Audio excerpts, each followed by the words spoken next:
नमस्कार, मैं हूं गरिमा। आप देख रहे हैं सिनेमा अड्डा। एक फिल्म आई है मैं लड़ेगा, जिसमें बॉक्सिंग करते हुए, रिंग में लड़ते हुए एक किरदार आपको नज़र आ रहा होगा। उस किरदार से आज हम गुफ्तगू करेंगे। आकाश प्रताप सिंह उनका नाम है। हमारे साथ स्टूडियो में वो मौजूद हैं। उनका स्वागत करते हैं ललन टॉप सिनेमा पर और इस बातचीत को आगे बढ़ाते हैं। बहुत बहुत स्वागत है आपका। Thank you very much. कैसे हैं आप? बहुत बढ़िया। बढ़िया। कैसा लग रहा है? मैं एकदम बढ़िया। हाँ, कैसा लग रहा है? फिल्म रिलीज़ हो गई है, कैसा महसूस कैसा हो रहा है? पहले ऐसा लगता था कि फिल्म रिलीज़ हो जाएगी तो जंग ख़त्म हो जाएगी। अब रिलीज़ हो गई तो ऐसा लग रहा है जंग शुरू हुई है। मेरी मदर का कॉल आया था, बोल रही थी कि चलो तुम्हारी एवरेस्ट की चढ़ाई पूरी हुई। तो पता नहीं कैसे मेरे मुंह से निकल गया कि मुझे ऐसा लग रहा है अभी शुरू हुई है। तो वो चीज़ अभी तक मैं रजिस्टर कर नहीं पाया हूँ। उस चीज़ का समय नहीं मिला है कि ये सोचो कि पोस्टर लग गए या ऐसा लग गया वैसा। बिकॉज अभी भी हमारी कोशिश में लगे हुए कि लोगों तक पहुँचे, ज़्यादा से ज़्यादा पहुँचे।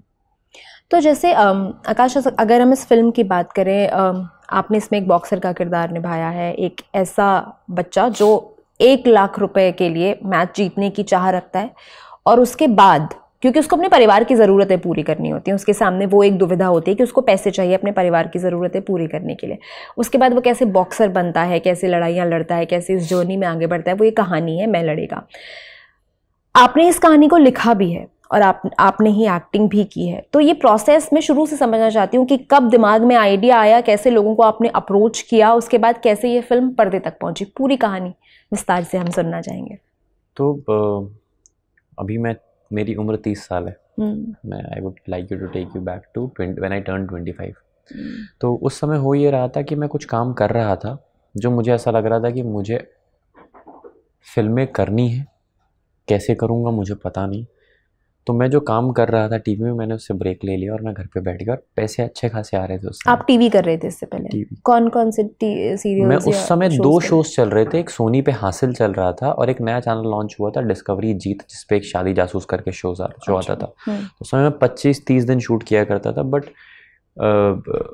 मुझे ऐसा लगने लगा कि अब नहीं तो कब करेंगे। क्योंकि 25 साल से पहले तक मुझे ऐसा लग रहा था कि मैं शायद ज़रूरतें पूरी करने के लिए या सर्वाइव करने के लिए काम कर रहा था। 25 साल के बाद जब मैंने काम करना बंद कर दिया तो मुझे ऐसा फील हुआ कि मुझे कॉलिंग मिली कि मुझे किस तरीके का या कैसा काम करना है। एक कहानी को कहने का जो एक हमारे कंपनी का नाम है हमारी कथाकार, तो एक वो कथाकार जो अंदर जिंदा होता है ना, तो वो 25 साल के बाद वो डेवलप हुआ। तो मैंने कुछ एक आध जो फिल्म के लोगों को जानता था उनसे बात करनी शुरू की। और उस समय मैंने एक फिल्म की थी बेबी, उसमें कुछ एडीज थे। नीरज पांडे सर ने डायरेक्ट की थी, अक्षय सर थे उसमें। उसमें कुछ एडीज से, उनसे जाके मिलता था कि क्या करूं, कैसे कर सकता हूं। तो उन्होंने एक बात सिंपल मजाक में कही, लिटरली मजाक में कही कि तेरे लिए कौन लिखेगा, जा तू लिख ले खुद। ऐसे ही किसी ने कह दिया। उसको थोड़ा सा मैंने ऐसा, और उस समय कुछ कर नहीं रहा था, समय था, तो मैंने उसको ऐसा दिल से लगा लिया कि चलो कर लेते हैं। चैलेंज भी नहीं, करके देखते हैं ऐसा। तो एक स्क्रिप्ट लिखी, नहीं उतनी अच्छी थी। मैं अक्षय के पास लेके गया जो फिल्म का प्रोड्यूसर भी है। उसने बोला हाँ ठीक है, लेकिन कुछ मज़ा नहीं आ रहा है। फिर वो और लोगों को सुनाई, फिर वो ख़त्म हुई। फिर तीसरी कहानी जब मुझे लगी जो कहनी चाहिए, जो थोड़ी सी पर्सनल है, वो जब अक्षय को सुनाई तो उसको लगा यार ये कहानी में कुछ तो बात है। फिर मैंने और अक्षय ने डिसाइड किया कि हम इसको बनाएंगे। बट हम इतने इमेच्योर थे, ये वैसे ही हो गया कि मैं आज सोचूं, मुझे कुछ नहीं पता एक्टर हूँ, कि चलो फिल्म बनाते हैं मिलके। और हम बनाने निकल गए और हमें ना पैसे मिले, ना हम फिल्म बना पाए। 1 साल हमारा गया, हम नहीं कर पाए। फिर कुछ इश्यूज आए तो अक्षय ने बोला कि अगर बाहर से थोड़ा इंटरेस्ट आ रहा तो तू कर ले, तू भी बढ़ जाएगा, तू भी अच्छा है, क्या फ़र्क पड़ता, हम बाद में कुछ कर लेंगे। तो मैं बाहर गया। 1-1.5 साल का प्रोसेस तब चला। तो बहुत सारे प्रोडक्शन हाउसेस में गए, उनकी ये होती थी कि आप हमें स्क्रिप्ट दे दीजिए। और तो उस समय अपने आप को होल्ड ऑन करने के लिए मैं अपने आप को कई बार वो रॉकी वाली कहानी सुनाता था सिल्वेस्टर स्टैलोन की, when he was going out people were saying कि यार आपको नहीं ले सकते। वो ख़त्म हुआ। फिर मतलब आप अलग अलग प्रोडक्शन हाउसेस के पास अपनी स्क्रिप्ट लेकर के गए, लेकिन किसी ने भी उस पर हामी नहीं भरी, बोले स्क्रिप्ट छोड़ दो, स्क्रिप्ट दे दो, आपको पैसा चाहिए हम पैसा दे देंगे आपको, स्क्रिप्ट पसंद है हमें, बट आप नहीं करेंगे। कौन कौन से प्रोडक्शन हाउसेस थे? I would not like that, because सबके अपने अपने रीजन है, कोई गलत नहीं है। और उनकी बात भी सही थी कि आप न्यू कमर हो तो how would we play some money. पर मुझे एक सवाल सिर्फ उनसे इतना था कि ये कैरेक्टर 18 साल का, उस समय में वैसा नहीं दिखता था, बट ये 18 साल का कैरेक्टर है। आप इमेजिन नहीं कर पा रहे हो, मैं इसको जिस तरीके से देख रहा हूँ कैरेक्टर को, मैं लिटरली एक 18 साल का बच्चा बनने को रेडी हूँ, और उस ब्रैकेट में बहुत लोग हैं ही नहीं आप जिनको कास्ट करो, किसको कास्ट करोगे आप? तो why not give me a chance, but that did not happen. फिर वहाँ से मैं बड़ा हताश एक दिन रो के घर आया। फिर मैं और अक्षय साथ में ही रहते हैं, तो रो के मैं घर आया। फिर मैंने अक्षय को बोला ऐसा ऐसा है, तो उसने बोला 1 साल में हम ये फिल्म बनाएंगे। And I am telling you literally हमने 1 साल में ये फिल्म फ्लोर पे लेके गए। कैसे हुआ ये? I don't know, sometimes it happens ना कि आपको ये जानना जरूरी है आपको क्या करना है, कैसे होगा ये जानना जरूरी नहीं होता है। फिर आप उस प्रोसेस में चल देते हो, कहाँ तक रास्ता है वहां तक चलो, उसके आगे का रास्ता आपको दिख जाएगा। तो पर पैसा इकट्ठा करना एक बड़ा चैलेंज रहा होगा। पैसा तो मैं और अक्षय, हमारे एक और प्रोड्यूसर हैं पिनाकिन भक्त कर, तो वो पैसा रेस करने वाले हमने 3 दिवालियां वहाँ पे बिताई हैं। मतलब हम 1-1 साल जाते थे, मैं और अक्षय। सूरत अक्षय सूरत से, उनके जानने वाले हैं पिनाकिन भक्त, तो वहाँ जाते थे। 1 साल नहीं हुआ, 2 साल नहीं हुआ, फाइनली तीसरे साल उनको ऐसा लगा कि तुम लोग क्या करना चाह रहे हो। सूरत में किसके पास जाते थे? पिनाकिन भक्त करके। अच्छा, पिनाकिन भक्त। His name is also there on the poster. He is also one of the producers. Yes. तो फिर तीसरे साल उन्हें लगा कि इन लोगों को क्या हो गया, लोग आए जा रहे हैं। तो देन उन्होंने बोला कि क्या करना चाहते हो। फिर finally he supported us and things happened. But इस दौरान मैं आपको एक बात बताना चाह रहा हूँ कि मुझे पता है फिल्म बनेगी, कब बनेगी पता नहीं, मैं कुछ काम नहीं कर रहा हूँ, अक्षय भी कुछ काम नहीं कर रहा है, हम बस फिल्म के पीछे लगे हुए 1 साल तक। इसके आखिरी 1 साल में मैं रोज बॉक्सिंग सीखने जा रहा हूँ और मुझे पता नहीं है फिल्म बनेगी या नहीं। आपने अपने दिमाग में ये कर लिया है तय कि फिल्म बन रही है? हाँ, मैं जब दौड़ भी रहा हूँ, कभी गार्डन में दौड़ रहा हूँ, तो मैं ऐसा इमेजिन कर रहा हूँ कि एक दिन मैं प्रेप कर रहा हूँ फिल्म को और इसी गार्डन में दौड़ रहा हूँ। So it was part of manifestation, but I think it becomes much more easy when you have a friend who trusts on you, because generally ना आप पे ट्रस्ट करने वाले बाहर वाले होते हैं, आपके साथ वाले ट्रस्ट नहीं करते, तो वैसा है। So that became a part and फिर इवेंचुअली चीज़ें स्टार्ट हुई। 7 दिन बाद वापस शूटिंग बंद हो गई, पैसे ख़त्म हो गए। और हरिद्वार में हम शूट कर रहे थे और ऐसा आ गया टाइम कि मैं सीन में हूँ और अक्षय दिख रहा है। मैं बोल रहा हूँ क्या हुआ, ना कुछ प्रॉब्लम है। और सीन के बीच से उसी ड्रेस में ना बाजार में फ़ोन लेके, अरे कुछ हुआ नहीं हुआ, मैं अक्षय लगे हुए हैं। और ऐसे ही होता था, ऐसे ही शूट चला है, हर सीन ऐसे ही शूट हुआ है कि सिर्फ मेरे और अक्षय के अलावा किसी को पता नहीं 80-90 लोगों में कि क्या चल रहा है। आई एम टचवुड, मतलब बहुत अच्छी किस्मत है कि वो चीज़ स्क्रीन पे कहीं दिखी नहीं, तो वो हुई। और उसके बाद भी हम फिर वापस नैनीताल गए 1 महीने के गैप के बाद, थोड़ा पैसा लेके। वहाँ पे मेरे जो दोस्त थे उनके बाल कट रहे थे, शूट के 9वां या 10वां दिन था, 7 दिन के गैप के बाद। मैं और अक्षय खड़े होटल के नीचे, उनके बाल कट रहे हैं और मैं बोल रहा हूँ अक्षय, बाल तो हमने इनके कटवा दिए, लेकिन कल शूट होगा या नहीं होगा। तो हम इतने, होता है ना कि आप जंग पे निकल जाते हो और आपको पता है कि ये होगा, कैसे होगा नहीं पता, बट करना है। तो ये फिल्म के बाद मुझे ऐसा लगता है कि जो भी मिले वो प्लस में, मतलब ये फिल्म बन गई ना, वो ही मेरे लिए सबसे बड़ी बात है। करेक्ट। और ये तो हुई इसकी मेकिंग की बात। अब आते हैं आपके किरदार पे। मतलब क्रिकेट खेलना, फुटबॉल खेलना स्क्रीन पर और किसी भी तरह के स्पोर्ट्स को खेलना, मैं ये नहीं कहती कि उसमें मेहनत कम लगती है, लेकिन वो फिर भी आसान होता है। आप सीखते हैं, प्रैक्टिस करते हैं और उसके बाद आप मैदान पे उतर जाते हैं। लेकिन जब आप बॉक्सिंग जैसी एक ऐसी विधा में घुसते हैं जहाँ पर आपको मार भी खानी पड़ रही है, आपको पता होना चाहिए क्या टेक्निक्स हैं और एक एक बारीकी जो है आप कैमरा पर उतारना चाहते हैं, तो वो physical transformation in that sense वो कैसे आपने किया? वो कितना मुश्किल था? बहुत क्लियर था कि मैं 28 साल का हूँ, ये मुझे पता है, मुझे 18 साल का दिखना है, ये मुझे पता है। उसके लिए एक ही तरीका है कि मैं जब अपनी 18 साल की फ़ोटो देखता हूँ, मैं कैसा दिखता हूँ, मुझे उसके आसपास जाना पड़ेगा। उसका सबसे पहला स्टेप ये है, मुझे 10 से 11 kg वज़न लूज़ करना पड़ेगा, नो मैटर व्हाट, चाहे वो हेल्दी तरीके से हो या अनहेल्दी तरीके से हो। पहले तो वो लूज़ किया, और लूज़ करने के बाद जब ऐसा लगा देख के कि नहीं, बाल वाल कटा के थोड़ा वो मासूमियत आएगी, उस पार्ट को कंप्लीट किया। इस दौरान बॉक्सिंग जब मैं कर रहा था, सीख रहा था, तो रूटीन यूजुअली ऐसा होता था कि 7 से 9 जिम, हमारा 11 से 6 तक ऑफिस हम जाते थे, मैं और अक्षय, प्रोडक्शन जो भी चल रहा है, 6 से 9 बॉक्सिंग, फिर 11 बजे के बाद राइटिंग क्रिएटिव करता था, तो ये करीबन चले जा रहा था। व्हाट हैपेंस कि boxing demands a lot of physicality. जब आपका वजन कम हो रहा है, मसल कम हो रहा है, सब कम हो रहा है, उस समय बॉक्सिंग करना थोड़ा मुश्किल हो गया था, क्योंकि आपको इंजरीज होने लगती हैं उस समय। और ऐसा नहीं है कि ये कोई बहुत बड़ी चीज़ है, मैंने ये चीज़ हाथ में ली, किरदार तो करना ही करना है, कोई बहुत बड़ी बात नहीं है। मैंने आपको जैसे कि पहले भी बोला कि अगर ऑडियंस अपने खून पसीने की कमाई जाके थिएटर में दे रही है मुझे देखने के लिए, तो ये कोई बहुत बड़ी बात नहीं है, ये बेयर मिनिमम है जो मैं उनके लिए कर सकता हूँ।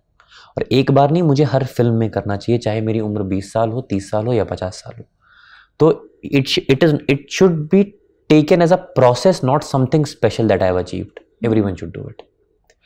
तो वहाँ पे आना, फिर उसके बाद थोड़ा सा एक स्वीट प्रोसेस आ गया था, जब वो दिन खत्म हो गया, मैं खाना खा सकता था थोड़ा, फिर मसल गेन कर रहा था। पर एट द सेम टाइम मुझे ये दिखाना था कि उसी बच्चे की बॉडी बनी है, ऐसा नहीं है कि किसी कोई अलग से आ गया है। तो I had to be very sure कि मैं एक उसी पे स्कल्प्ट करके प्रॉपर एक मसल फाइबर की तरह वो बॉडी बने, और इसके बीच में बॉक्सिंग कंटिन्यू चलती रहे, सो दैट बॉक्सिंग अडैप्ट्स। सो पूरी फिल्म लीनियर की है हमने। और उसके बाद एक और है पार्ट फिल्म का, जहाँ पे और 4 kg का गेन किया था, वो आई थिंक जब ऑडियंस देखेगी तो उन्हें समझ में आएगा, ट्रेलर में नहीं है कहीं।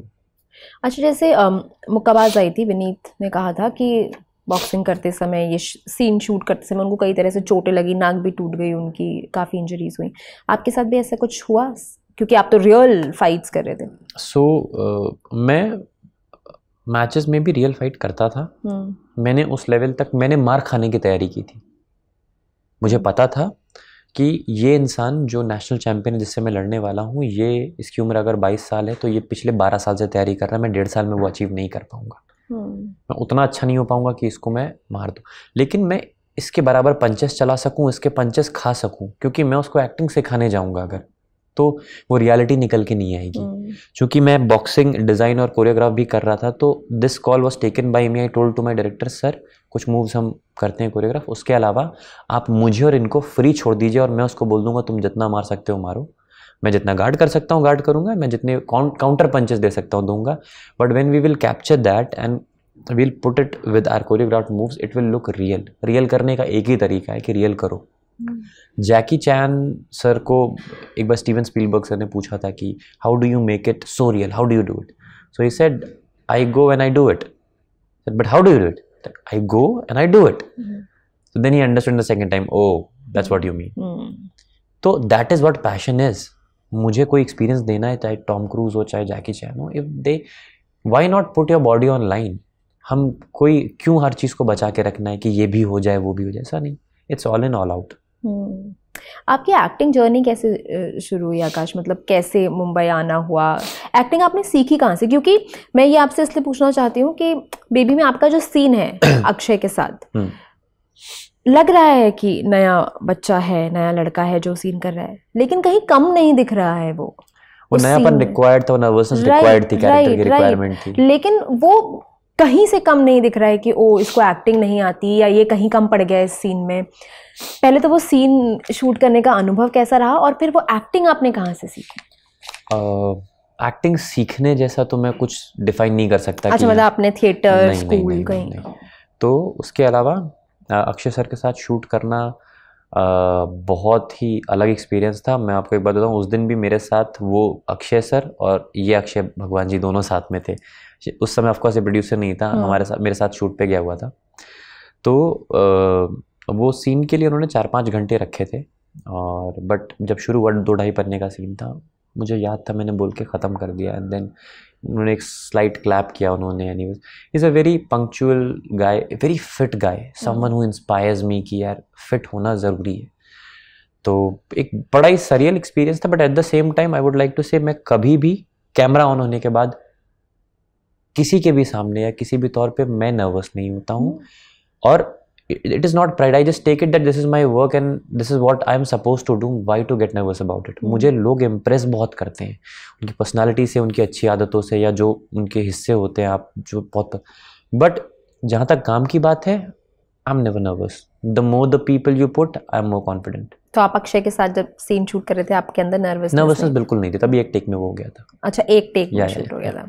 तो कैसा, मतलब पहली मुलाकात कैसी थी आपकी अक्षय से जब आप सेट? वही पहली, मतलब एक्चुअली मुलाकात नेपाल में हुई थी, बट वो अपना सीन शूट कर रहे थे, मेरा अलग था, और Taapsee Pannu was also there. So वो अपना सीन शूट कर रहे थे, आते थे, सामने बैठते थे, बट हमारा इंटरेक्शन नहीं था। हमारा इंटरेक्शन वो रूम के अंदर ही था। वो बॉम्बे में शूट हुआ था, तो बड़ा लिमिटेड सा था। वो बोलते हाय हेलो कैसे हो Aftab, thank you, well done, बड़ा लिमिटेड सा था। बट आज आई कैन टेल यू, मतलब सरियल से ज़्यादा मुझे चीज़ें होके चली जाती है, बाद में रियलाइज़ होती हैं कि यार ये तो हो गया। जैसे कि ये आप भी पूछ रही थी कि ये मोमेंट कैसा लग रहा है, मैं इतना ज़्यादा प्रोसेस में कॉन्सेंट्रेट करता हूँ कि चीज़ें निकल जाती है, they do not take over my head और हार्ट।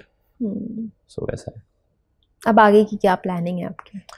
कोई प्लानिंग नहीं है मैम। फिल्म बनानी है, एक्टिंग करनी है, लिखना है, क्या करना है? लिखना है। मुझे लिखने का प्रोसेस बहुत पेनफुल लगता है, बट मुझे उसके आउटकम से बहुत प्यार है।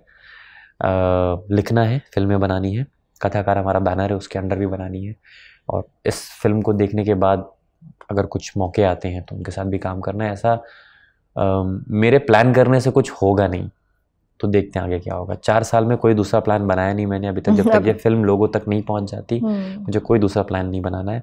अब I will keep it on God, let the God make plans for us. क्या कॉम्प्लीमेंट्स मिले मैं लड़ेगा के बाद, और वो एक कोई कॉम्प्लीमेंट जो आपको लगता हो कि यार मजा आ गया, आपके साथ चलता हो?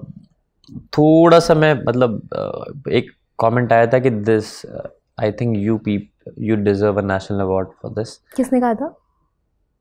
आई थिंक अमर उजाला पंकज शुक्ला जी ने कहा था शायद, कि दावेदारी बनती है, और किसी ने कमेंट्स में भी यूट्यूब में डाला था। तो मैंने नहीं पढ़ा था यूट्यूब कमेंट, मुझे किसी और इंटरव्यू में किसी ने बोला था कि क्या आपने ये कमेंट पढ़ा है। अगर कोई ऐसा बोलता है तो it means a lot, because I think it is the most prestigious award as an actor और as a film maker in this country. Yes. कैसे प्रिपरेशन की, मतलब कौन सी फिल्में देखी बॉक्सिंग से जुड़ी हुई जो आपने अपने इस किरदार को निखारने के लिए देखी? एक्टिंग के लिए मैंने कोई फिल्म नहीं देखी। अच्छा। एक्टिंग कैसे करनी है, क्या सीन करना है, वो लिखते वक्त एज अ राइटर मुझे ऐसा एक इमेजिनेशन आता है ना कि ये हो रहा होगा तो मैं ऐसा कर रहा हूँ, मैं जस्ट सिर्फ उसी बेसिस पे कर दिया। पर बॉक्सिंग की डिटेलिंग के लिए, बॉक्सिंग की फाइट डिज़ाइन कोरियोग्राफ के लिए और पूरा स्क्रीन प्ले बनाने के लिए मैंने लगभग 25-26 बॉक्सिंग की फिल्में सभी देख डाली थी, ताकि मैं ये देख लूं कि इनमें क्या चीज़ है और इनमें क्या नहीं है। तो वो जो नहीं है वो हमने इस फिल्म में किया है। आप जैसे जब आपने लिखने का प्रोसेस शुरू किया, उससे पहले आप काम कर चुके थे, आप बीबी में काम कर चुके थे, हासिल में आप काम कर चुके थे, आपने एक टीवी सीरियल भी किए थे, तो आप ऐसा नहीं कि इंडस्ट्री में एकदम नए थे, आप कुछ लोगों को जानते थे। तो क्या कभी ऐसे हुआ कि आपने इस फिल्म के लिए किसी को अप्रोच किया हो या किसी से हेल्प मांगी हो और उन्होंने उस तरह से आपको जवाब नहीं दिया हो जैसा आप उनसे एक्सपेक्ट कर रहे थे, आपकी मदद ना की और फिर वो बातें से दिल में बैठ गई? नहीं ma'am, I totally believe in one thing, मन का हो तो अच्छा, ना हो तो और भी अच्छा। Totally like 100%। उस हिसाब से मैं कुछ लोगों को जानता हूँ जिन्होंने सपोर्ट किया, बट उनको इस फिल्म के लिए अप्रोच नहीं किया बिकॉज वो फिट नहीं हो रहे थे। जैसे मेरे फ्रेंड है रवि दुबे करके एक एक्टर है, वो मेरे बहुत अच्छे फ्रेंड है। He has always been very supportive. Sudhanshu Pandey करके एक है, he has always been very supportive.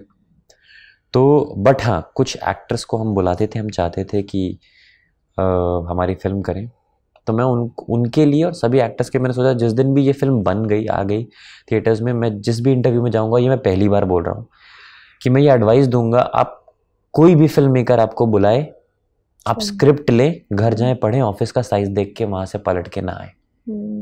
तो वो चीज़ है। आपने अपनी फिल्म के लिए जिन एक्टर्स को अप्रोच किया, हाँ, तो उनकी बात करें। उनकी भी कुछ वो सही या गलत नहीं है, पर मैं कह रहा हूँ जो चीज़ छोटी है वही बड़ी होगी। एब्सोल्युटली। सैराट जब बनी, इट ब्लास्ट हुआ, या gangs of Wasseypur, of course it was a much bigger film than us, like उसमें कोई फर्स्ट टाइम फिल्म मेकर नहीं था, लेकिन फिर भी वो कहाँ थी और कहाँ से कहाँ गई। अब बड़े में तो सब बड़े होते ही हैं, but learn to believe in scripts. Script is film, film is script, everything around it including actor is only to justify the script. So script पढ़ें, ऑफिस का साइज ना देखें, कई बार चेक का पे साइज थोड़ा छोटा हो तो भी कर लें, लोग सही लगे तो करेगा। इस मामले में मेरे जितने भी एक्टर्स रहे हैं इस फिल्म में, everyone has been very supportive. अब किस तरह की फिल्में आप लिखना चाहते हैं या करना चाहते हैं? कोई ऐसा बकेट लिस्ट है? I'm trying, मैं बहुत 2-4 महीने से कोशिश तो कर रहा था, पर प्रोडक्शन और हमारे पोस्ट में इतना इन्वॉल्व था. I was trying to write a love story. और आप उसमें खुद ही एक्ट करेंगे? If I'm writing, then the process will be same as मैं लड़ेगा. And if we are making it, बाकी बिकॉज होता क्या है कि अगर मैं कोई चीज़ लिखता हूँ तो मेरे पास कोई दूसरा रास्ता नहीं है. मैं सो नहीं सकता हूँ जब तक वो फिल्म थिएटर में नहीं आएगी. हर रोज़ मेरे इतने सारे एक्टर्स हैं जिनके पार्ट कम थे, मैं रात को 2 बजे उनको फ़ोन कर रहा हूँ, सुनो कल वाले सीन में ना तुम यहाँ पे रहोगे और तुम ऐसा ऐसा ऐसा कुछ कर रहे हो, मैं सेट पे बताता हूँ. Because I am continuously in that process. चाहे वो BGM हो रहा हो, चाहे वो DI हो रहा हो, कुछ भी हो रहा हो, मैं बाहर नहीं निकल सकता. So I am more of involved in the whole scenario, and that makes my character also better and the film also better. All right, हम उम्मीद करते हैं आकाश ऐसे ही खूब फिल्में लिखते जाएं और आप उनमें एक्ट करते जाएं, फिल्में बनाते जाएं, आपकी जो बकेट लिस्ट है वो पूरी होती जाए. Thank you so much Lalan top के साथ इस बातचीत के लिए, बहुत मज़ा आया.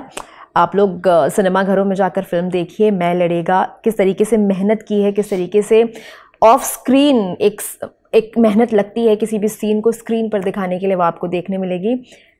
और कैसी लगी देख करके ज़रूर बताइएगा, कमेंट कीजिएगा. तब तक खुश रहिए, स्वस्थ रहिए, देखते रहिए ललन टॉप सिनेमा. शुक्रिया. थैंक यू वेरी मच, बहुत मज़ा आया. Thank you. बहुत ही मज़ा आया मेरे को. मैं सुबह से 3-4 कर चुका हूँ, बट मेरे को अक्षय बोला था शायद तुम्हें सबसे ज़्यादा मज़ा इसमें ही आने वाला है, तो मुझे जेन्युइनली बहुत मज़ा आया. Thank you so much. Thank you.